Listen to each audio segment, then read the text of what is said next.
Is it safe to drink coffee every day?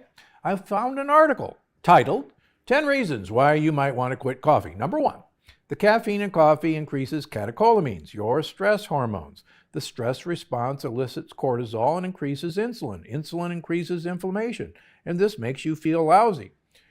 Well, that's funny. It turns out that coffee drinkers around the world have some of the longest health spans, have the longest brain health, best brain health, and that's because of the polyphenol content.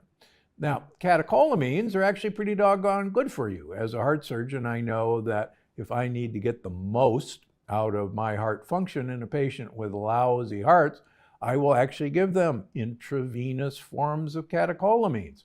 So the idea that catecholamines are bad for you, and particularly for your heart, just doesn't fly in the way of how catecholamines work. By the way, cortisol does not increase weight gain. I follow cortisol levels in all my patients, and believe it or not, cortisol levels do not correlate with weight gain, another myth. Number 2, habituation to caffeine decreases insulin sensitivity, making it difficult for your cells to respond appropriately to blood sugar. High blood sugar levels lead to arterial deterioration and increased risk of mortality related to cardiovascular disease. High blood sugar levels do lead to arterial deterioration, and that's something I address in my new book. It turns out that blood sugar elevation actually damages the protective lining that guard all of your blood vessels from damage. And it's the high blood sugar that is the problem. But not so fast. You can blunt the effect of any elevation in blood sugar by adding a sweetener called allulose to your coffee, or do like the Viennese do and add cinnamon to your coffee. That'll completely block that blood sugar elevation, and you can keep having your coffee.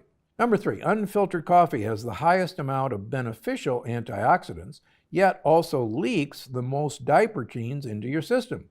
These diterpenes have been linked to higher levels of triglycerides, LDL, and VLDL levels. It's true, drinking unfiltered coffee raises your LDL because it actually blocks some of the LDL receptors in your liver.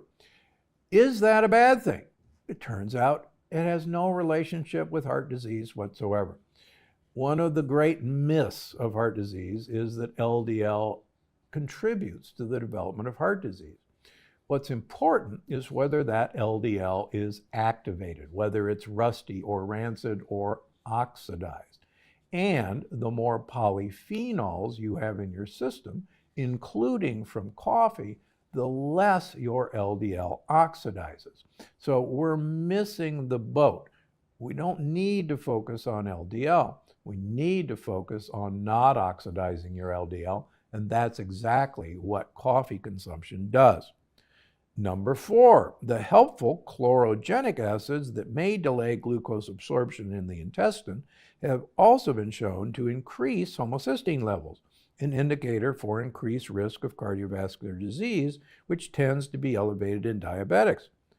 Well, I don't agree with that either. Number 1, chlorogenic acids are one of the best sources of mitochondrial uncoupling.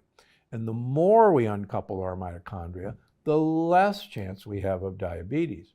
Moreover, homocysteine is primarily a problem with changing homocysteine into methionine, and that's dependent on methylfolate and methyl donors like methyl B12 or with SAMe or trimethylglycine, and not with your coffee consumption.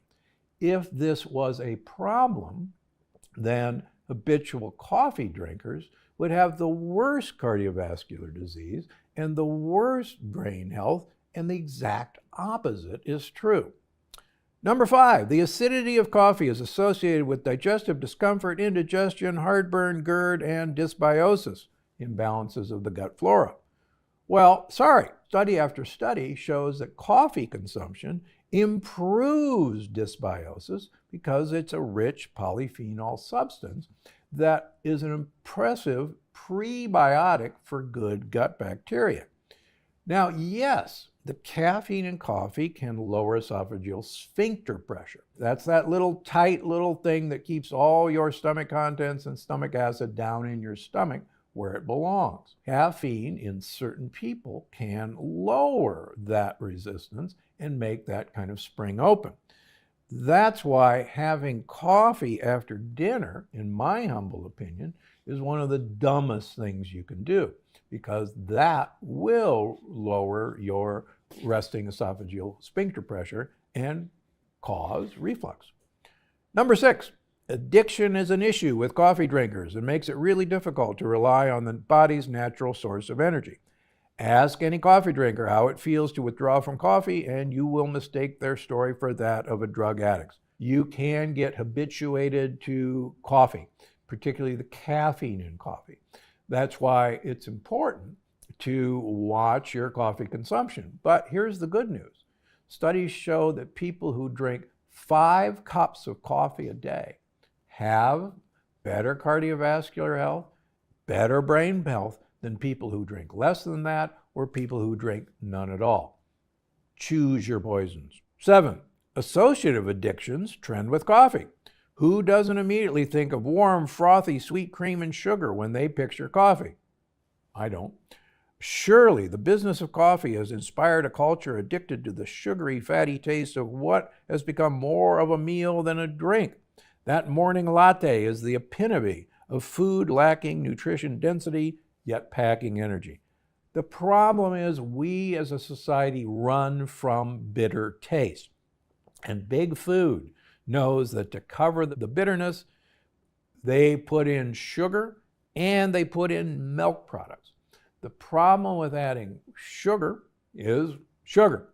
The problem with adding milk is that any of these milk products, whether it be half and half, whether it be 2%, these milk products bind the polyphenols in coffee.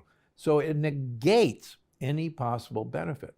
Remember, the idea of these frappuccinos is a modern big business invention, and it has no place in your life. Number 8, 5-HIA, an organic acid and component of the neurotransmitter serotonin, the happy chemical, seen in the urine tends to be elevated in coffee drinkers, which means they may be at risk for lower levels of serotonin synthesis in the brain. Serotonin is necessary for normal sleep, bowel function, mood, and energy levels. It is a vicious cycle, as caffeine can disrupt sleep and promote anxiety and depression. We all know someone who tends to be tired, wired, and over-caffeinated. That's partially true, because primarily coffee drinkers are probably not drinking coffee like it's supposed to be made. And you can't make these associations. Remember, association does not mean causation. For instance, we've known for years that skinny people had a higher incidence of cancer. But it was because most skinny people were smokers. And it was actually the smoking that was associated with cancer, not being skinny. In addition, we didn't know the effect of the microbiome on our health outcomes, and we didn't know that most of our serotonin comes from manufacture by our microbiome. And again, your microbiome needs the polyphenols in coffee to get the products like serotonin to your brain. Number 9, elevated urinary excretion of important minerals such as calcium, magnesium, potassium have been noted in coffee drinkers. An imbalance in your electrolyte status can lead to serious systemic complications. How come all the Italians aren't dead?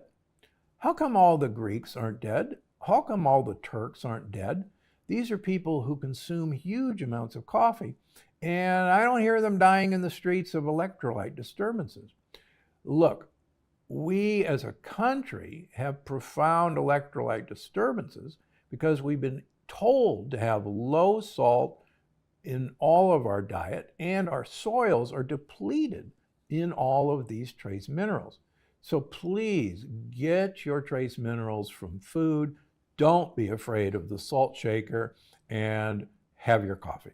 Last but not least, Number 10, constituents in coffee can interfere with normal drug metabolism and detoxification in the liver, making it difficult to regulate the normal detoxification process in the liver.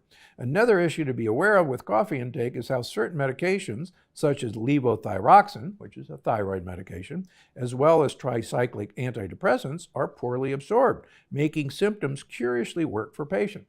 Well, first of all, I give plenty of thyroid medications.